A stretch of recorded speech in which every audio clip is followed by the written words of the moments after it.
I honestly know that I could come out of off the couch and just be my normal self, like not training crazy hard. I think I could be top 5 in the world for sure. And then Americans are they're not the best fans. Probably the worst fans. So it was very traumatic, and that drove me deeper into my addictions and into my madness, being just a fucking psycho. And I cried after watching the video because I beat the hell out of this kid. I had his head and I was just like, boom, boom, holding him by the neck and smashing his face. Spirituality is a big part, and it's blowing up right now in the world. And for people I tell them, I don't care what God you believe in, just as long as you believe in one. What's up, fighting fans? Tips from the Fight IQ channel. Today I'm here with Ian McCall. Ian, thanks very much for being with us. Thank you for having me. Ian is a real MMA legend, competed at WEC, UFC, Rising. But I would like Ian to go at the beginning. What first drew you into combat sports? Violence. I was a martial artist since I was 4. All right. It's all I've ever been good at, really. I could play sports. I was fast. I had balls, but like in football, like American football, they barely played me because I was so small. I was a 125-pound world champion as a grown man. Yeah. So I was a tiny, tiny kid. And I liked to fight growing up. I fought constantly. And I grew up in a very wealthy area, like one of the wealthiest in the world. I come from a really good home. Like, my parents are great. I have my older brother, but he fought before me. Yeah. He went professional when he was 18. But I already had that in my mind, whether he did it or not. I was going to be a UFC fighter one day. I was going to be world champion. And that started Kung Fu. It was just my martial arts that I did. And once I saw the UFC, I was like, holy shit, this is the coolest thing ever. And I just manifested it. I did, realistically. Like, I put manifestation comes in a few forms. Like, you have to work at it. You have to think about it. You have to say it. You have to, write it down. You have to, follow your dreams and do everything that I've done my whole life. So then they wanted me to fight because I started doing MMA when I was 13, 14. Yeah, it's quite young. Yeah, and I'm 40 now. So it was like I could beat up grown men by the time I was 15. Like, whether I was at a college party or I was at a party and some dad wanted to fight me, or they were, I didn't discriminate, or kids. Like, anyone can get it. Like, I was never really starting a bunch of fights, but my friends were always starting fights, like idiots. Most of them had no idea how to fight. Well, a few of them had no idea. I was always just sitting in the back, like, all right, like, I'll do it. Or I was standing up for people. Like, some of my best moments in fighting were standing up for people. Yeah. And against older people trying to bully kids in high school and shit. And I remember this one guy I beat up, this male model guy who thought he was tough, and he deserved it, so I knew that was my only way out because I was horrible in school. I had no other life skills that I focused on. And I was like, this is what I'm gonna do. Cool. So I went into it, and my first fight when I was 18. They wanted me to fight when I was 16 on an Indian reservation, but I was like, it's too early. I don't know. It's just too early. Yeah. I think I could have won. Even to this day, I think I could have beat the guy. But I'm happy that they didn't do that. When I turned 18, they flew me to Hawaii to fight in a Shudo event. Yeah. And I beat Jerry Sampson, and I became ranked 14th in the world or something like that. Directly. At 18 years old, and I was just like, whoa, okay. So then, being as small as I was, it was hard to find fights.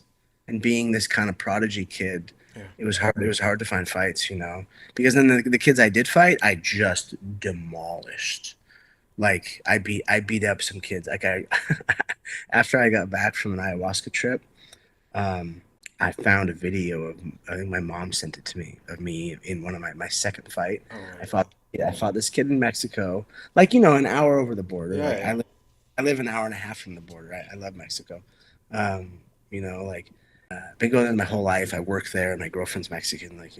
So I went down there, and I cried after watching the video because I beat the hell out of this kid.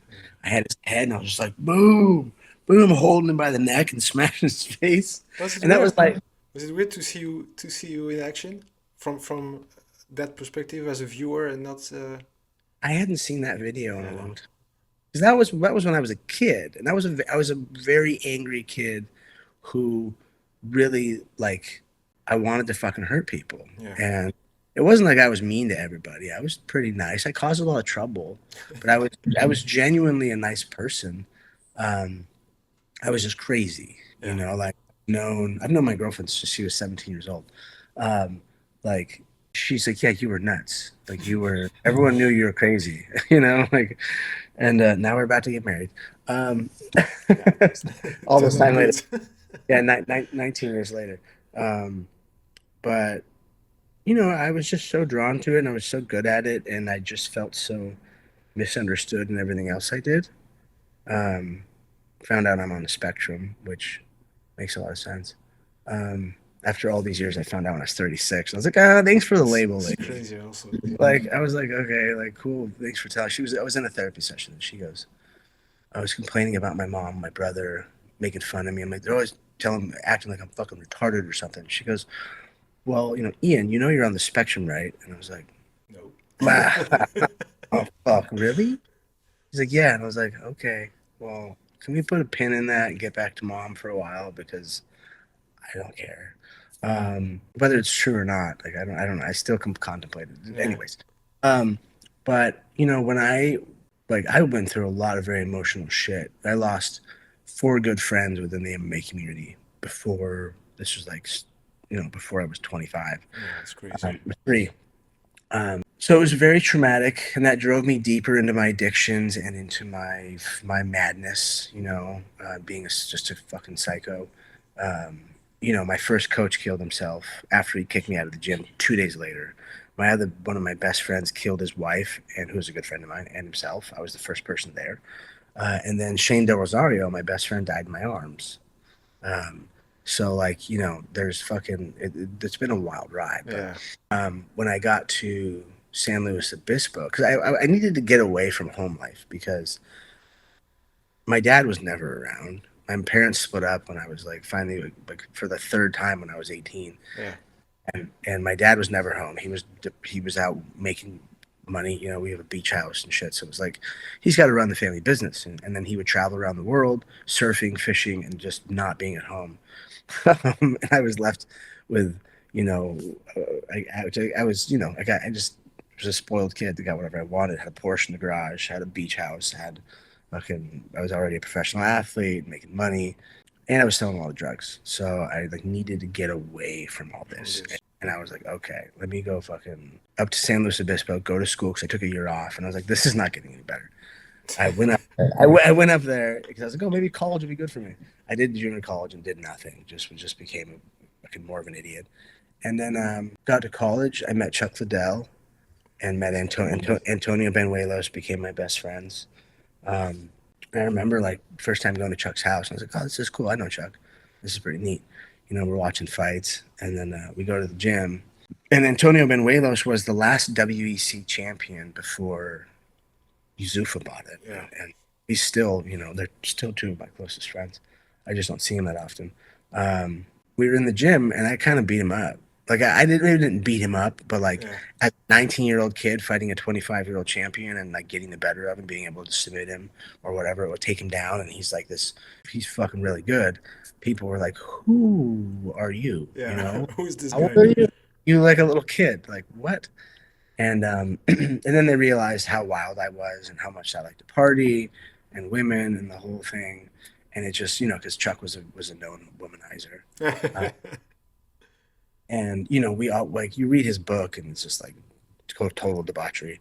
But that was our life, and that's Chuck was the one who was like, "This is how we live our life. Yeah. We are warriors. We're gods. Like we're treated like fucking kings. We're not gods. We're treated like kings. You know." I was a superstar back in the day. Yeah. And he's like, this is when you're going to do your book and you're going to go champion and do all these things and just love the fuck out of me. Um, and, we went all over the world and fought and had fun. And I ended up in rehab twice. um, Ended up in jail more than once. My life was just wild. But fighting is what always kept me on track. Yeah. Fighting was always the thing that like saved my life multiple times. Um, it made me as healthy as I am because I'm like, I just went and got checked out. I had this telling you I have an infection in my stomach for I don't know what I ate or whatever it was that happened. But I'm extremely healthy. I work out once or twice a day. I You do you stem looked cell. you looked really Aussie. Yeah, yeah, dude. I'm 40, but I'm jacked. I'm like, I do stem cells, peptides, yoga, jujitsu, teach, and breath work, and the whole everything. I do all the biohacking stuff with sauna and cold plunges and all like the fancy things. Yeah. But um, so I went to every time I go to the doctor, he was like, "Hey, do you have a normally low resting heart rate?" And I was like, "Yeah." I go 40, and he goes, "Yeah." And I was like, "It's sometimes it's lower than that." He was like, "Geez." A resting heart rate of just and me being sick, sitting in like a hospital, like an ER, like in pain. He's like, "How is your resting heart rate still 40? That's crazy." Um, so I don't know. Like fighting it taught me so much, Yeah. and it's not. It was me acting out my childhood traumas. It really it was. It was me being a crazy person and trying to figure out who I was. And now what I do now is my life's work. I was always Understand. I've been told higher on the intellect scale than most people, I guess. I don't know, whatever that means. In some ways, I'm just completely retarded, but some ways I'm really smart. Like science, I love science, and I'm a scientific researcher, and we do traumatic brain injury research Yeah. using psychedelics. Because over all those years with fighting, you think about the amount of sparring sessions there are. Like I was getting punched A since I was lot. four Yeah. since I was four. And then I hit my head snowboarding in high school and I put myself in the hospital for a few days. Um, and I still had a granite chin, you know, but like up until that one point where bang and Horiguchi knocked me out and I was like, I'm done. Um, no more. I walked in the back, all depressed, looked at my coaches and I was like, we're done. They're like, yeah, let's Yeah, go home. that was it. Let's go. Yeah, let's go get a beer and some cheese ramen. Well, we were in front of 40,000 people in Japan on my Japan birthday. is crazy. Japan is crazy for a crowd. It's Hey, amazing. have you ever been there? Unfortunately, I never went, but every time I watch live Rising or something like that, I'm like, Yeah, wow, that's crazy. they are not the wildest fans, but they're the coolest fans. Because Yeah, like Brazil's crazy and they're chanting "You're gonna die" in Portuguese. The Irish are the loudest, drunkest people you've ever seen. yeah, they're fun. Uh, they're fucking wild, so much fun. And then Americans are fucking stupid. They're not the best fans. They're probably the worst fans. But Japan was, and it was my birthday. It was my 34th birthday. I got sent out like a soldier, like a warrior on my shield. Just had to die. But my last sparring session before that, speaking of concussions, I got caught off guard and Mm, got a concussion, and that was like a week before yeah, it's crazy. I fought. Um, so the amount of concussions that I have had in my life, I have no idea, dude. Yeah, Like it's over 12 years with Colin Oyama. He's the guy that brought me to a world title. Um, he's got one of the roughest rooms in the world. yeah, Like it is a buzzsaw. I mean, man, it's a furnace to sharpen tools, to sharpen really good swords. yeah, And you get after. You've got Carlos, Spars, and myself, a bunch of kickboxers, a Tito, Rampage. Like, I mean, crazy. so many people out of there and just killers that are like Raj Patal, like the IT guy who just comes in is like nerdy killos, or a banker comes in. They just are Yeah. savages. It's wild how good these random people are. You look at them, you're like, there's no way you're tough, and then bang, you're like, fuck. Because I had the target on my back for years. The So guy, like the guy to beat. my friends are people from all over the world. Like we usually at a fighter house, so you have another 5 to 10 athletes that are just living there that are from wherever. Um, so it was wild, but it was fun, and the amount of concussions were just insane. Like how many times like I would get in my car and just start crying, or I would just not. I would, and I'm really good, and I get there and I'm like in my car just crying, like I don't Yeah. want to do this. I don't want to do this. My friends are gonna beat me up. I don't want to do this. And I was also super, I was addicted the whole time I was doing it. So it wasn't just the concussions; it was the drug addiction, which Yeah. was making my depression worse, and my horrible relationships that were just like my marriage was terrible. But I never had a good relationship until now, um, until a post, and like this is a woman I've been dating on and off for 19 years. We're finally healthy. I'm finally healthy enough to marry her, to like take it serious. And luckily, she'll still have me. Um, but yeah, being a fighter is not a healthy life as far as No. like mentally and spiritually, maybe. I think some people have found the spiritual side of it, like the Muslims.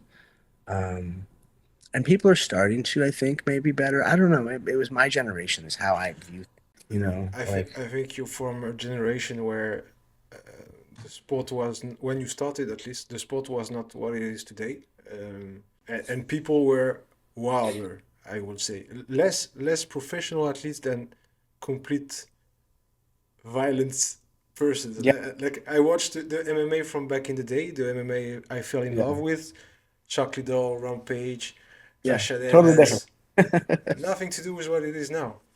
No, no, no, no. And we wanted it like this, like this is what we wanted it to be. Yeah, And it's become a little stale, I feel like. But maybe that's just my weird view on life. I'm sure it is. But like, it's because the guys and girls are better than ever. The women are just as, I think. they are so talented and athletic. Like back in the day, I was like a super athlete compared to everybody. Now, I mean, I still am. I still beat up some people in the top five when they come around. But that's just because I'm still, fit. But they're just, it's a little boring to me. And Yeah. I just think they're all super athletes. They I don't know. I watched bare knuckle. I won a world title as a bare knuckle coach last year, Okay, and that the new perversion that we can watch. The highest level that's of true. perversity or That's true. perversion. Is perversity even a word? I don't know. I can't say that word. Um, but bare knuckle, man, and I feel like after a bare knuckle fight, I feel kind of gross, dude. Like, and one of my best friend. I have two best friends. My one best friend, Mark the Shark Irwin, is the he was the number one in the world. It was we were on. He was on 7.5 grams of mushrooms, which is people get therapy at like 2.5, three, Okay. 3.5. He was on 7.5. I was on 5 in his corner. So we were so high, and we while we floated into this arena, and he beat the hell out of this guy, and it was crazy. So, but like I just feel to see the damage that's been placed on his face and his brain. He's my walking, talking traumatic brain injury study. I don't get punched Yeah. anymore. I've been punched once over the last like couple years, by again a fighter that would go unnamed, but just top five in the world, All and right. crap, dude, asked me to come out. Hey, come train, and I beat the hell out of him because he hit me too hard. And I left the cage, and a friend or a coach goes, "Hey, are you like you still got it?" And I was like, "I don't want it. I have it, but I don't want it. I don't want it, dude. Like my head hurts. I know I have a bruise here. I can feel the swelling. I'm like, I gotta go do my post-fight concussion protocol on myself to make sure it works." And that's like a big thing that I've done is post-concussion protocol stuff. Yeah. Because I know it works with my people. Like I'm good at this, but um, yeah, it was just not for me anymore. But jujitsu, I'll jujitsu people all day long. I can roll for like an hour Yeah. straight. That's fun. It's just the striking, you don't enjoy it as much anymore. And personally getting punched, I'll hit the bag, or I'll hit pads, and I'll love it. I'll do it for again an hour straight. Yeah. Just round, move, and I love the science of it and all the stuff. But then I only have people spar with each other. Like I Yeah. might like really light play with my students. I haven't done that in a while. I think I need to because they're getting really fucking good. I'm really proud of them. Just to show them who's boss, or no, Yeah. just to Right? just Remind. just just to remind them. I got this one guy. He's a Marine, and he just cannonballs everything as he's like crazy hops in, and just like I'm like, oh man, there's so many opportunities to show you because no one else can do the things like Yeah. he's faster than everybody. I don't know. I'm gonna probably have to talk with him a little. Beat him up. Nah, I won't beat him up. Like, I'll chop his legs off. He needs to block leg kicks, and I'll leg kick the hell out of him. You had Um, crazy leg kicks, by the way, sir. I remember. yeah, that was because I have this broken hand that doesn't bend properly, and this was stuck like this. When I fought Brad Pickett, it Yeah. was like this. It was like this, and I had a staph infection in it. Oh my God. I didn't take the antibiotics till after, and I get to Ireland, and they go, "Hey, Roger, the guy was working for the UFC. Oh, no, it wasn't Roger. Who was it? I don't know. The guy that runs UFC Europe. I can't remember his name. And I literally get to the hotel, and he pulls me aside, and he goes, "All right, man." I know, wasn't he? I think I was at the airport. He goes, "Hey, let me see your hand."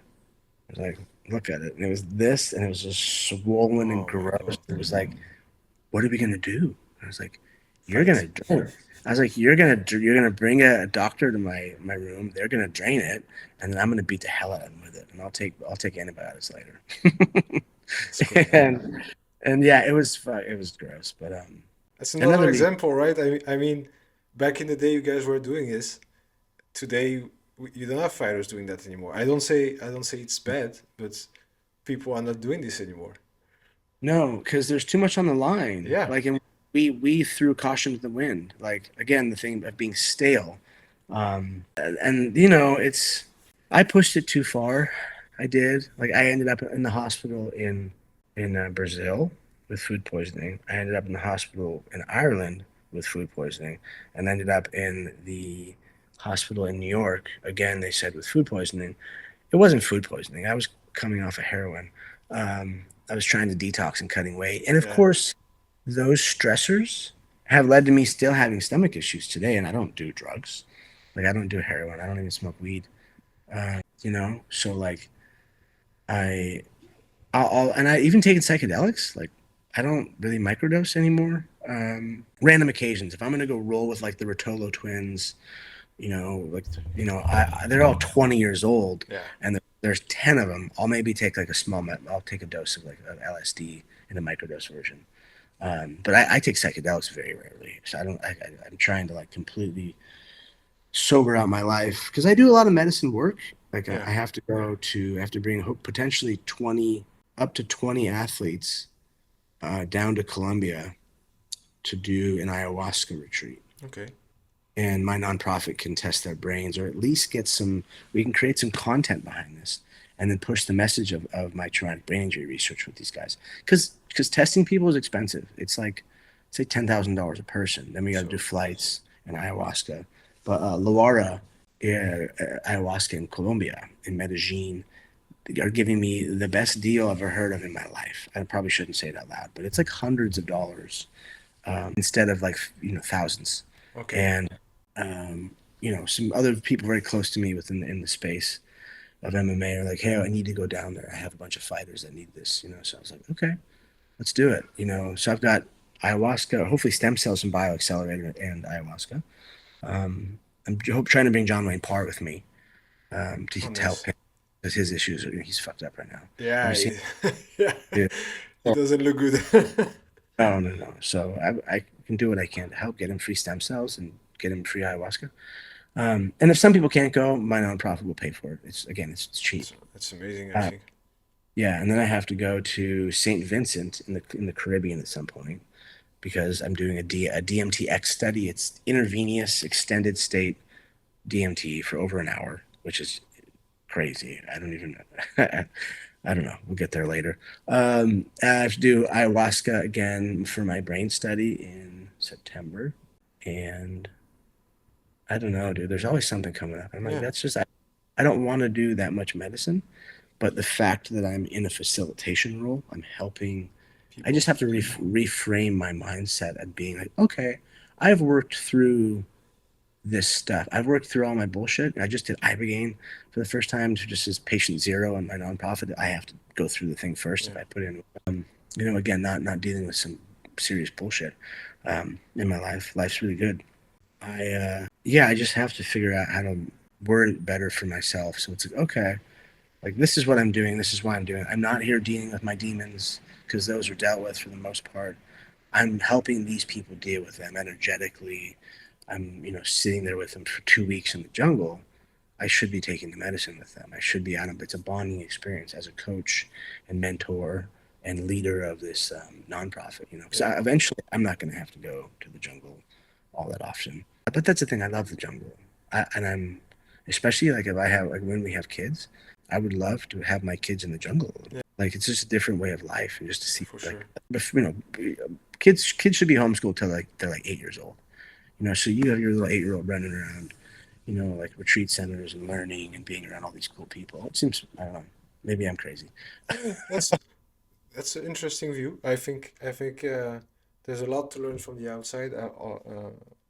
I don't live in the US. I live in Europe, and yeah, it's everything is less big than Yeah, US is like this huge country with huge cities, so big. and I think we have more yeah time here to grow.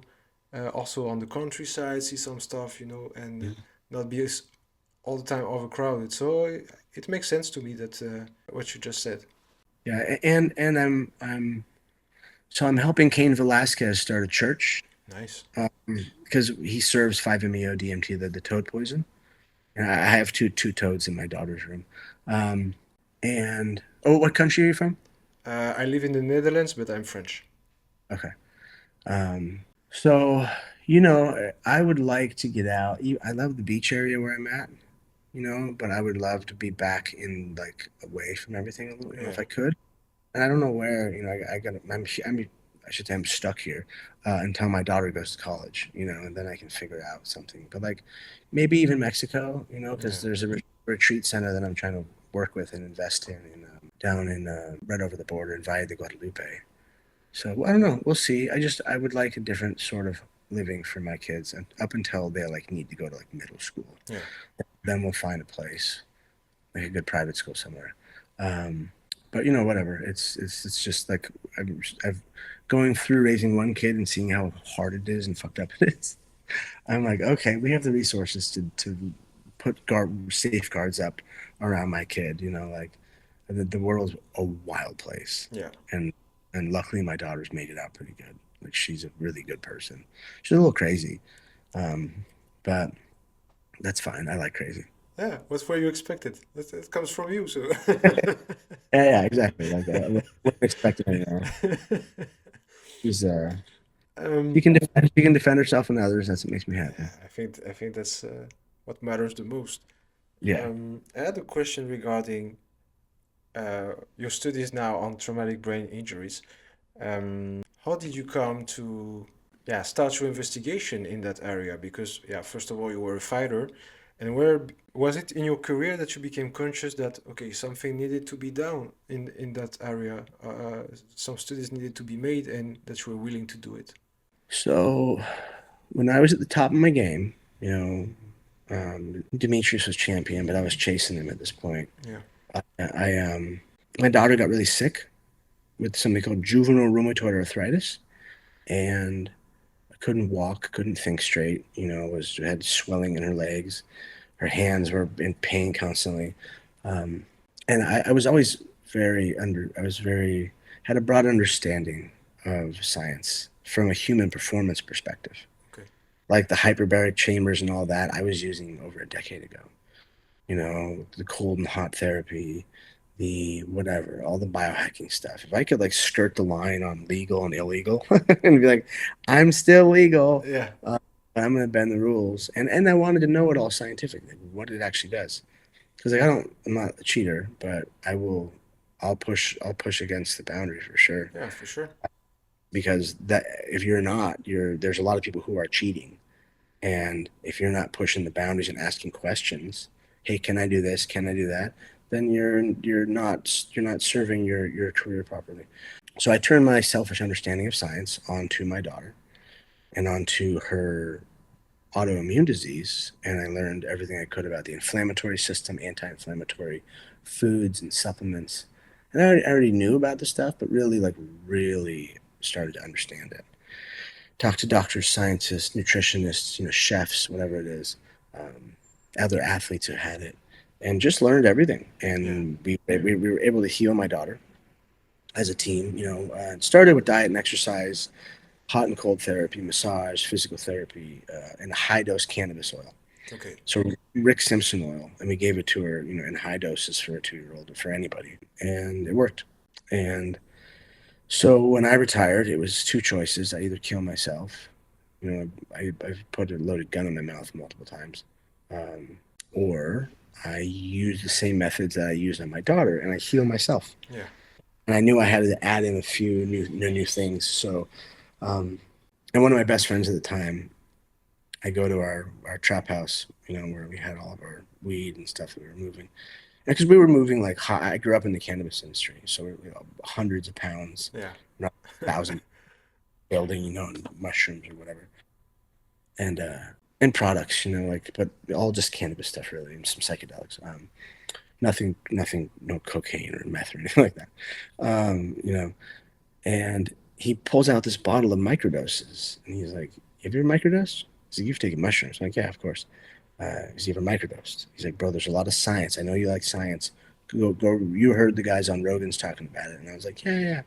So I started to research it and just like went crazy. I read every paper I could for like 5 years straight.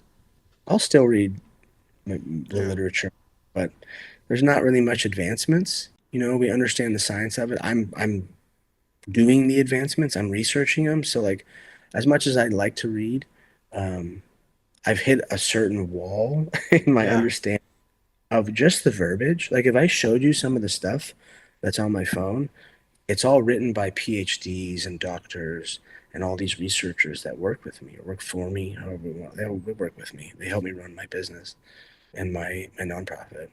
You know, it it I have a hard time understanding some of the words, a Okay. big portion, because it's just medical jargon. Yeah, of course. Yeah. Jargon. I'm like, dude, I didn't actually go to school for this. I'm like, I'm just a researcher, and like, you guys are the smart ones. Um, so what happens is they get our data, and when I'm a part of the collection process, I'll learn more and more how to use the machines and how the talk and all the things as I start to grow. This is basically my schooling, my college that I'm going on. Um, they dumb it down for me, and then I can say it in a pretty way for everybody else. Yeah. Because it's this ayahuasca study is going to give ayahuasca its first big batch of data for TBI, where Ibogaine has thousands of people. Dr. Martin Palenko, one of my friends down here in Tijuana, he and my other buddy Tom Fiegel and beyond, where I just went. Um, the Mission Within is the one in TJ with Martin. They have more data on ibogaine than anybody else, and it Yeah. shows the crazy potentials of TBI. I felt it. Like my cognition, all my stuff is on point since I did it. Um, but ayahuasca doesn't have that yet, and we need to collect it. We're collecting mushroom data. We are, but we're not the only ones. Which I mean, I wish we weren't the only ones with ayahuasca, Yeah. but that is cool because we're the only ones, so we're gonna have a lot of IP. Which I didn't start thinking about IP until the head at Stanford, David Barron, goes, "Have you guys looked into IP? What's the IP? What are they investing in?" And I was like, "They're not. They're donating." He's like, "That's not how this works." And he's worked with multiple Olympics and major universities. Like, he's a big deal. And I was like, so he broke down IP and how we need to change up our definitions of CTE and TBI and concussions Yeah. and the protocols we're doing and what we're testing for, because we're testing everything. Like, yeah, we're going to be the heroes because we're going to have all this data. He's like, that's, dude, you're spending a lot of money. He's like, what if you don't use it? And I was like, I want it. But like, I get what he's saying. Um, so, I'm learning all this stuff. Like, I didn't know there was differences between those, different subsets of head trauma. So we're starting this year off in April. Yeah. We have a mushroom study with at Daniel Carcillo's place. He's a former three-time NHL Stanley Cup winner, and Cain Velasquez, Mark Irwin, an Olympic bobsledder, a boxer. Who else? I don't know. Oh, John Peretti, the original matchmaker for the UFC, are all Okay. potentially going. Um, It's crowd. and a cool crowd of people. Maybe not everyone goes, but like, these are some of the people that have raised their hands. I've got Mac Danzig. Like, Oh, there's a lot of fighters. Felice Herrig is interested. that's cool. Uh, yeah, and I tell people, look, I usually wouldn't disclose who this is, but this is how this works. This is how this nonprofit's going to work. Yeah. Yeah, we have to talk about it. Yeah. And we don't need to talk about why you're there, what you're going through. It's just the fact that you're going to be a part of a study that's landmark. That's great. Um, I agree. So we collect data in April, first week of April, and then we present that data at MAPS, which is the Multiple Disciplinary Association for Psychedelic Studies. And it's the biggest psychedelic organization in the world. 12,000, over 12,000 people went um, 2 years ago. So now they do it every 2 years, and this year is going to be in Denver again. And I've got a booth, and I'm going to be presenting. They wanted me to do my own talk, and I was like, I don't want to do a talk. I was like, that sounds boring, and like just fucking, just self-aggrandizing. I've already been in Forbes twice and HBO and covers of magazines that are like 16 million copies. I'm like, I know, and I was a superstar, like in fighting. I'm not trying to be famous. I'm trying to be less famous, because it's just not good for my ego. And so, yeah, I'm going to bring up these athletes. We're going to present the data and then do the ask, of course, which is we need $5 million or whatever it Oh, is. it's huge. Maybe not five, but five would give me 5 years of running room with this. I could get a lot of the study done. Yeah. I could probably get um, 500 people in 5 years. Maybe not. Maybe I could get like 300 people in 5 years. But still, it's a lot of people, and that's my team, like my team of scientists. We all do this for free right now. No one makes any money. So if I could start paying the people that need to get paid for this, Yeah.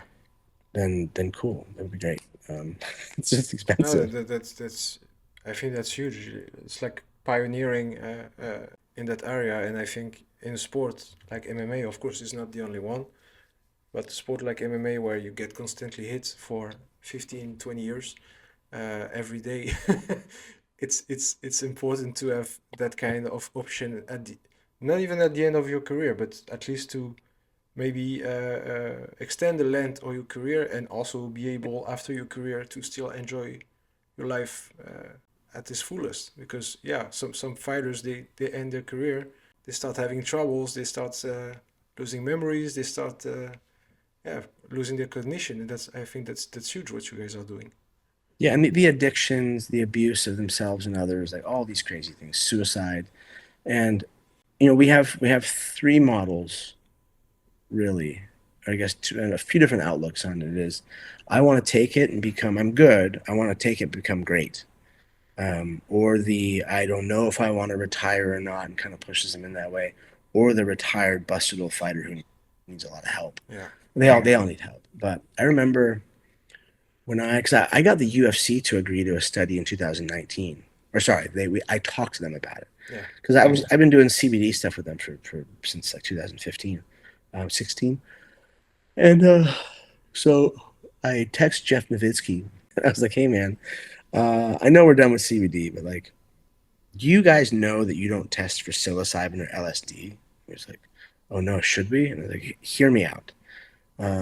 No, because you have a protective benefit, a healing benefit, and a performative benefit. So you're going to see, and I brought in a scientist to talk to him. I got the FDA involved. I got Johns Hopkins University involved, and he was like, "Oh shit." He goes, "Okay, well, I'm going to need the FDA and a major university." And I was like, "I already got that. Before I called you or texted you about this, I got them involved because I know what you needed because I've already gone through this process with you with CBD." And so went out to the fights and presented him the data at a bar after, right next to the beer house, right next to the T-Mobile Arena. And he's like, "We're in."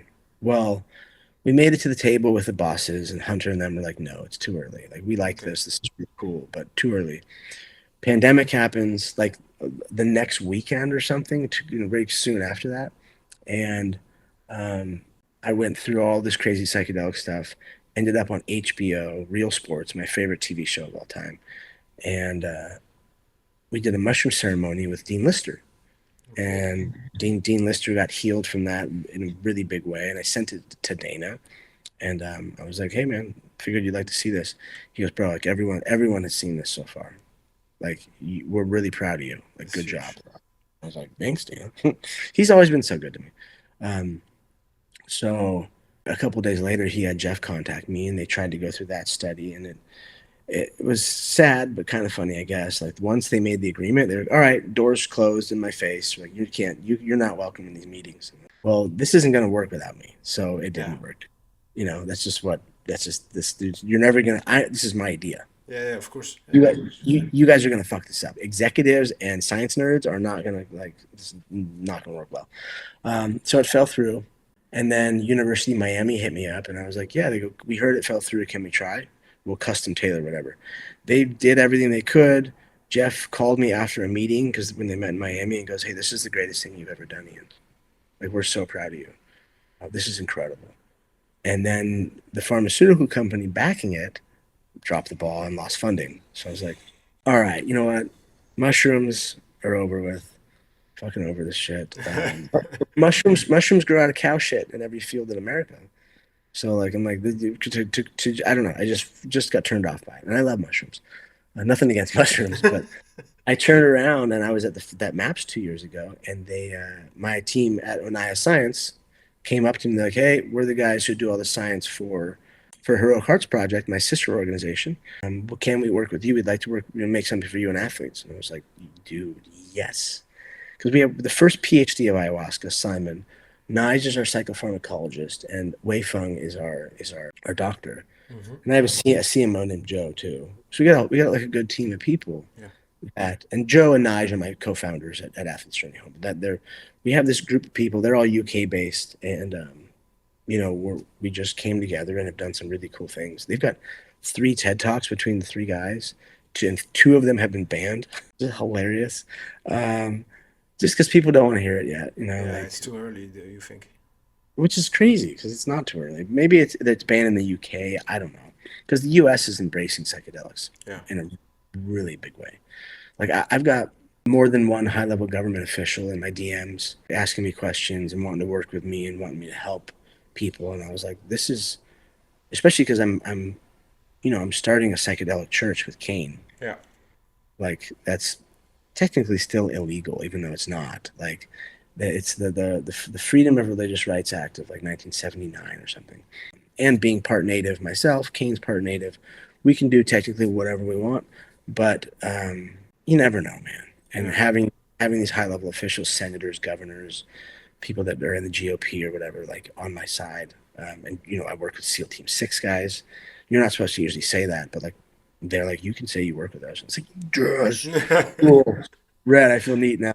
Um, and currently enlisted military, I've got some of them, and no, and people, the VA by my house is telling them to start taking psychedelics in small doses. Like it's really cool to see this happening because these boys and girls are not out getting drunk anymore. They're eating mushrooms, Yeah. and the effects that could have on them wanting to go kill people, I'm sure could hinder that. But like, I don't want them all fucked up on alcohol and pills. They need to be efficient fighting machines. And they we can make it more efficient with mushrooms or LSD or whatever it may be. You just have to do it carefully. Not everyone should take it either, obviously. But yeah, that's there's just a lot of cool things happening right now Yeah. within the space. That's why I told you like fighting was me just being crazy. Um, that's not my life. That was my former life. Yeah. Your first life was a world champion, and in your second life, you heal people, which is pretty Yeah, cool. I have. This is my life's work. I live a life of service. Like I'm lucky I have my daughter and my girlfriend because if I didn't, I would be. It would just be. I would like. I have some reprieve from helping others. I just get to sit with my family and my parents, like, because otherwise I would just be. Who knows where I would be in this country or this world. Like it's such a fulfilling thing to do is to help to live for others. Yeah.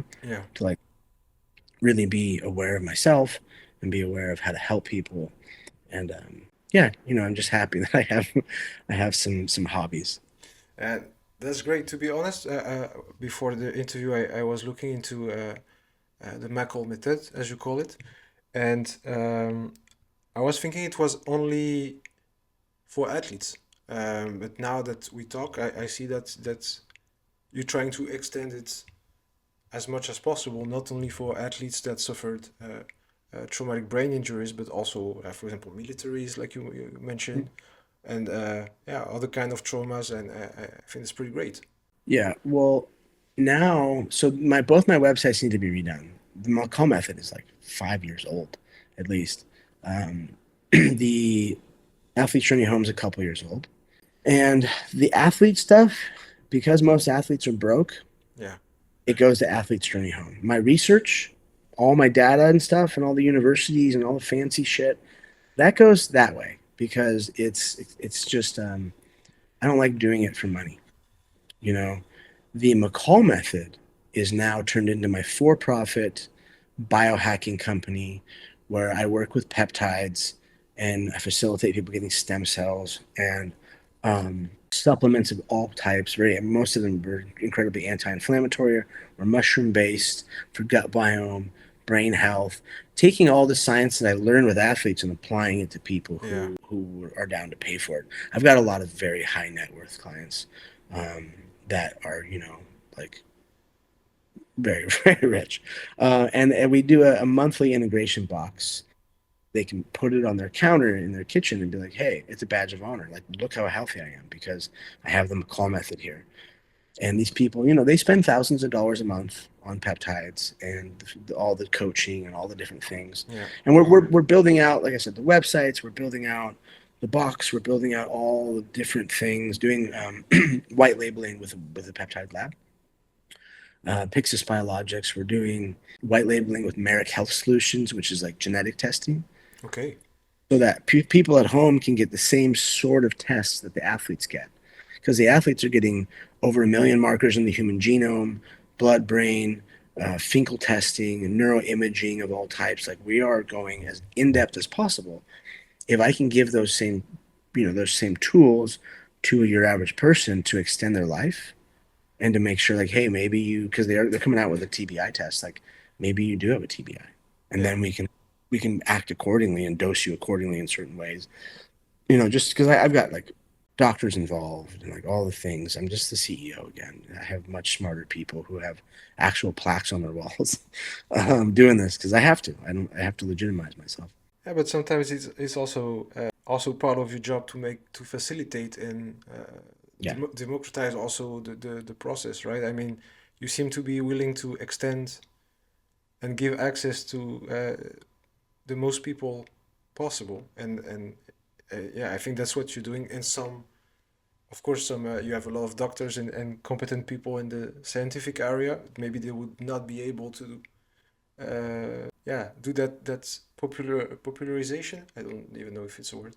Yeah. Yeah. Yeah. Popularization to the world. I think that's where you intervene and what you're doing well. Yeah, I call it the pollination effect, where yeah, blue check marks used to mean something back in the day. Like they would only give them to actually famous people. Yeah, Uh, and so this is a little outdated of a saying. My girlfriend likes to remind me of that.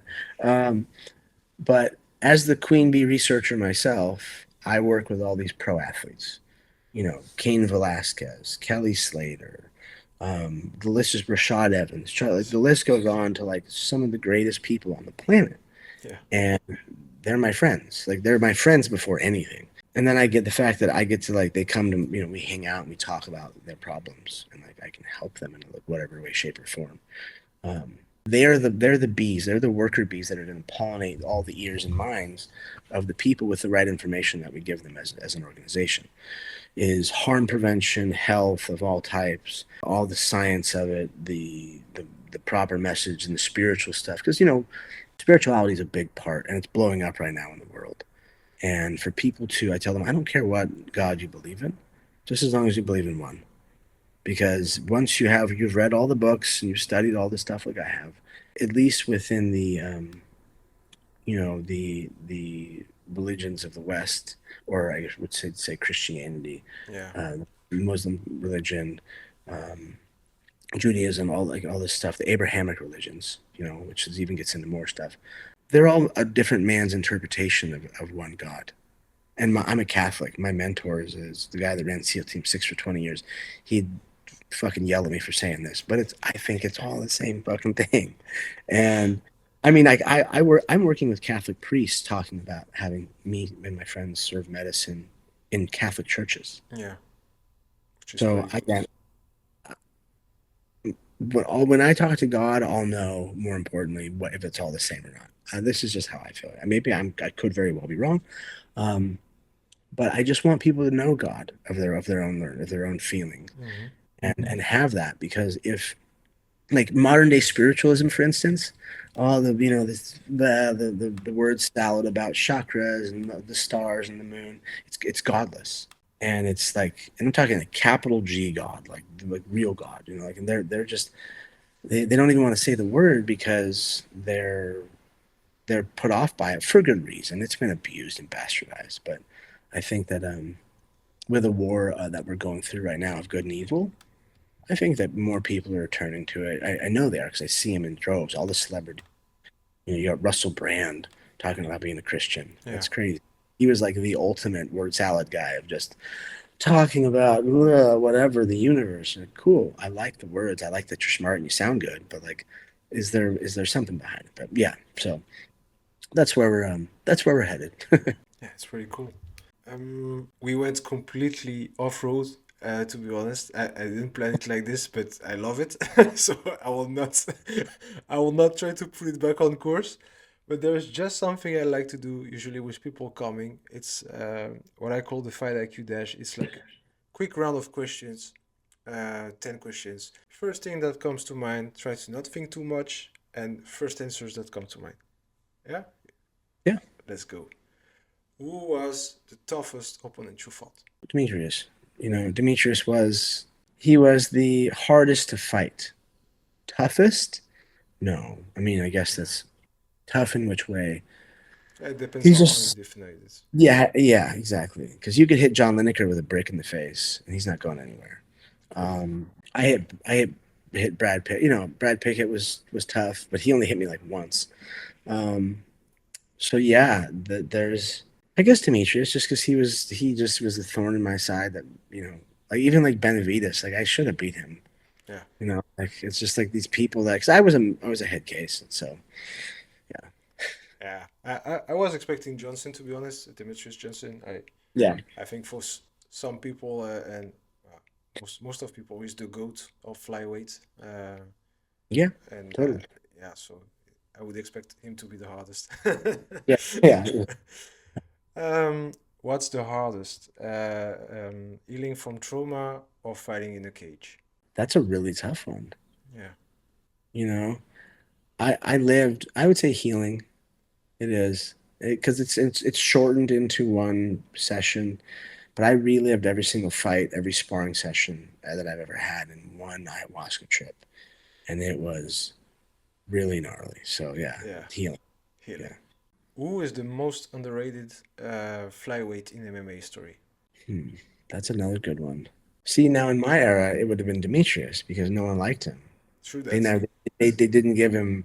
So I'd have to Credits. go early years Demetrius. People now realize how good he is. Yeah, I think so too. I think flyweight in generals didn't get their credits until late. It Yeah. was the lowest weight class. I mean, bantamweights and flyweights, they were not as much regarded as they are today. And now you see that some of the best athletes in MMA are coming from those divisions. So I think thank you guys for putting some lights into flyweights.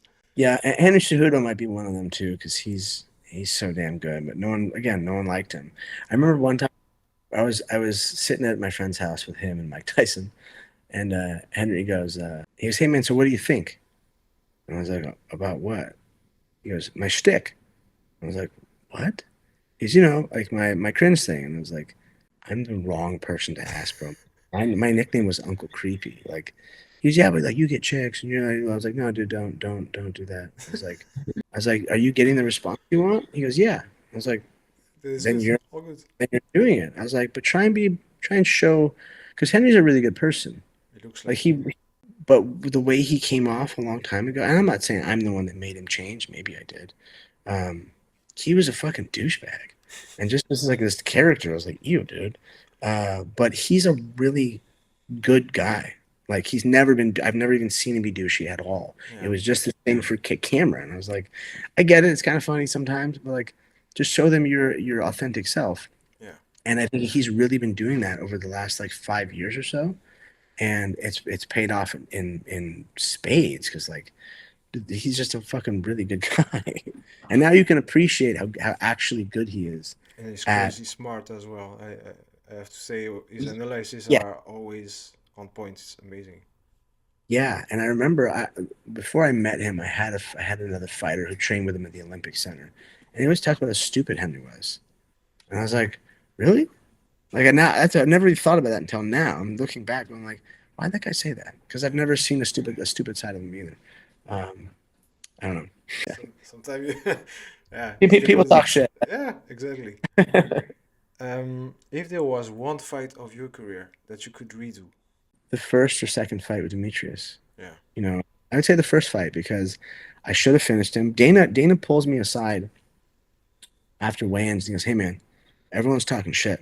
So show them you're not a flash in the pan. Don't fuck this up. Like fucking put on a show." And I was like, all right, I always put on a show. So that's why at the end of that round I was fucking being crazy and where I should have just finished Demetrius. I had him dead to rights. Yeah, that was also the same night that I started doing Oxycontin again with my ex-wife. So it would definitely be that night. If I could have that night yeah, back, the second fight would have never happened. true And that. I like that whole thing forever changed the fabric of my reality for sure. What's your favorite martial arts beyond MMA? Um, Wrestling. Wrestling. Okay, I Yeah, like it. I love jujitsu. I love judo. Was expecting jiu-jitsu. Um, yeah, so like I love jujitsu so much. I do. I've been doing jujitsu for 27 years. Yeah, And I'm really good at it. At 40 years old, I can still go roll with the Rotolo twins and not get too beat up. Um, but I don't know. Just wrestling was the thing that turned me into a man. It was the thing like my coach back in the day was just an incredible person. yeah, It's still alive, but it was just we just he I didn't see. coach. Yeah. And you had a great wrestling as well.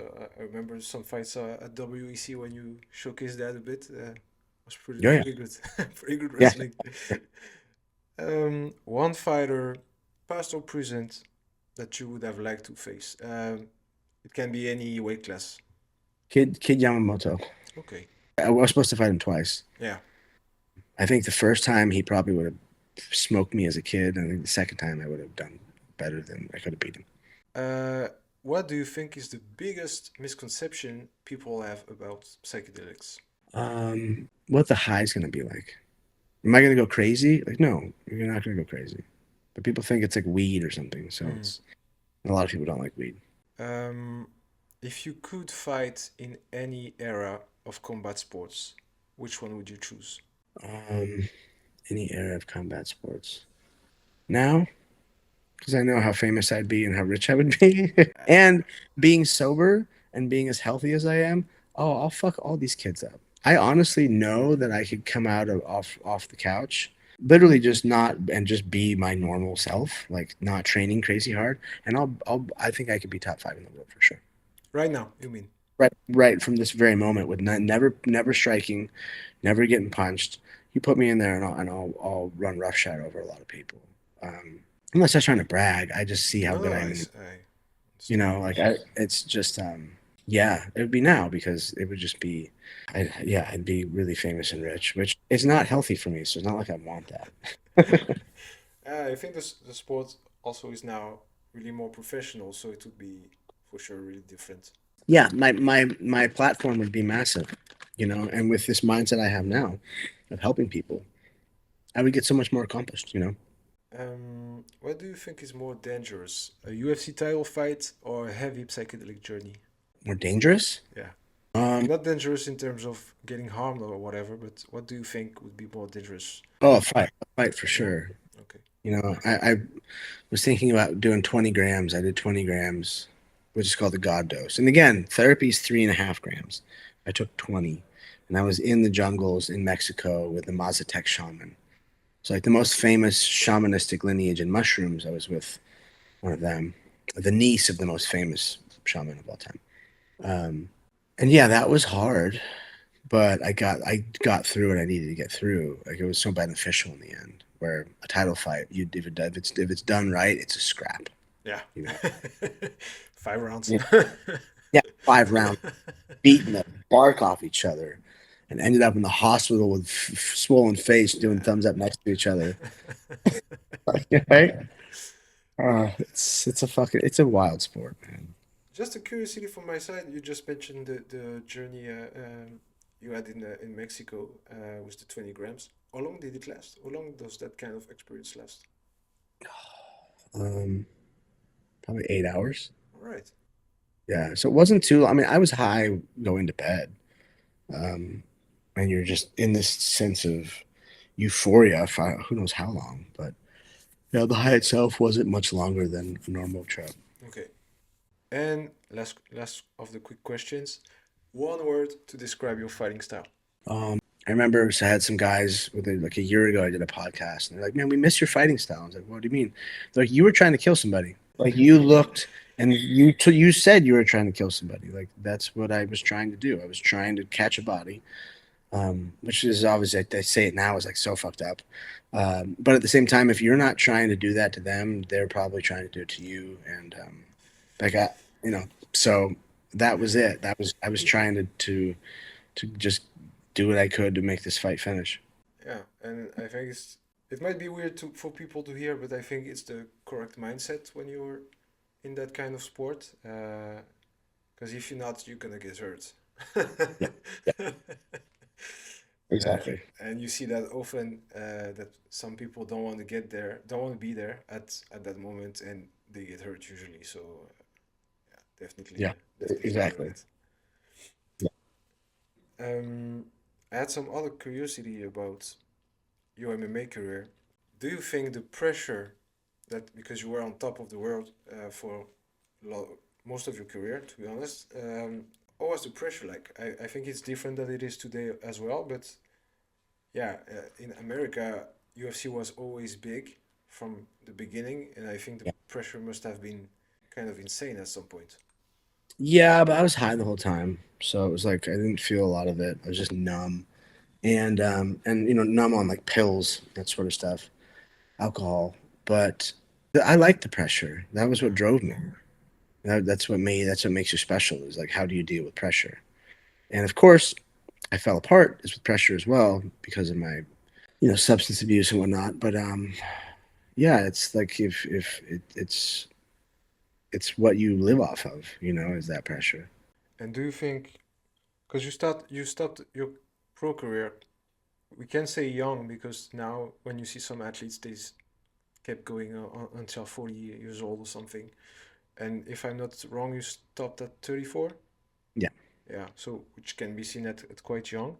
Why, what made you stop? What made you stop at that age? brain, brain damage. Yeah, you felt it. You felt that it was, Oh, I was a mess. I was so suicidal and addicted. And by that time, I was doing heroin and fentanyl. It wasn't just OxyContin. yeah. And it was like my life was so toxic, and I was so depressed. It was crazy. The UFC put me through transcranial magnetic stimulation to help me, and they said, "Oh, after 2 weeks, you're gonna have a little bit of a downturn in your emotional state." I was in fetal position on the ground for like hours a day, crying my no idea why. I would just start crying. I'd go into my kitchen, I'd open up every drawer and cabinet, and I'd be mean to everybody. And I was just like, I was a mess. So I was like, you know what? This has to stop. It's kind of crazy because now, to be honest, before the interview, I was seeing you as an ex-fighter, right? I was like, okay, I have Ian McCall, somebody I really looked up to when I was starting to watch MMA, and now I see that MMA was just a minor part of what you've been doing this whole time because now you through your experience in MMA you could um, locate some major issues that might be affecting thousands of people, if not hundreds of thousands, and Yeah, you've been developing that system, that method to help them, and yeah, it's kind of crazy when you look at it like this. yeah. It's this that whole crazy thing I went through was a learning experience to Yeah, do what I did. You know, it's yeah, it's my cautionary tale of how not to live. And if you do live that way, how to unpack it and how to feel better after, how to heal yourself. With all the experience you got right now, all the stuff you lived through, if you met a young Ian McCall, Mhm. what would be your advice? Lose the drugs, go do some medicine work. Like you can do it. You gotta get this done because otherwise you're gonna squander all this stuff. The other stuff you can do. You can have fun. Yeah, You can chase girls or whatever as an athlete, like these certain things. But if the drugs weren't there, I would have made much better choices with all that sort of stuff. You know, like I would have flourishing businesses, yeah, have better relationships. I would, I instead of saying, "Oh, I'm with my girlfriend after 19 years of chasing her around and doing dumb shit," I would have been with her this whole time. yeah, I would have been able to share those memories. And that goes in a lot of ways, a lot of different relationships in my life, like that got messed up during all that. So, um, the things that like you can do as an athlete, you have a lot of fun, travel and all that stuff. It's just without the pills and without the cocaine and without like mainly those things, um, life would be a lot easier. yeah. I mean, I could have taken psychedelics all that time. I love them, and I don't like the other stuff. So, um, it's just yeah, that would be the advice. Do you think there is still at the moment we're talking a lot of people going, athletes in particular, going through what you went through? Yeah, there is. As fighters, Yeah, the older ones, I don't know how many younger ones are going through it, but there's tons of older ones, and there's just a lot of people in general. yeah, A ton of military, a ton of just your everyday person is going through some deep shit, and yeah, and I see it because I talk to them all the time. yeah. One thing to say is like thanks again for joining me today. I learned a lot, to be honest. I could go for hours like this, but it's, it's not the point of today. And what I would say is for people curious about psychedelics to take a look at your Instagram pages, Athletes Junior and Macol Method. Yeah, And I guess people experiencing those kind of trouble, I think they should reach out to you. I'm sure there's a lot that can be please. done to that. And yeah, I will be excited. I will be excited. Sorry to keep following what you're doing because I think it's really interesting. And yeah, everything about health might might be fucking important, and people should look more into it and facilitate it for sure. Yeah, if you have any questions, reach out. I'm here, and Yeah. there's tons of information on my page. Um, so yeah, just let me let me know how I can help you. Like I said, it's open. Yeah, I will put your socials in the description that people can have a look quite easily to your pages and to the work you've been doing for so long. So Ian, thanks again. If do you have anything you would like to add before going? No, just thank you for hearing me out. Me spreading this message is important. So Yeah. as the more people that can hear it, then the better. We'll definitely stay in touch. All right. Bye, Thanks man. a lot, Ian. Take Thank care. See you later.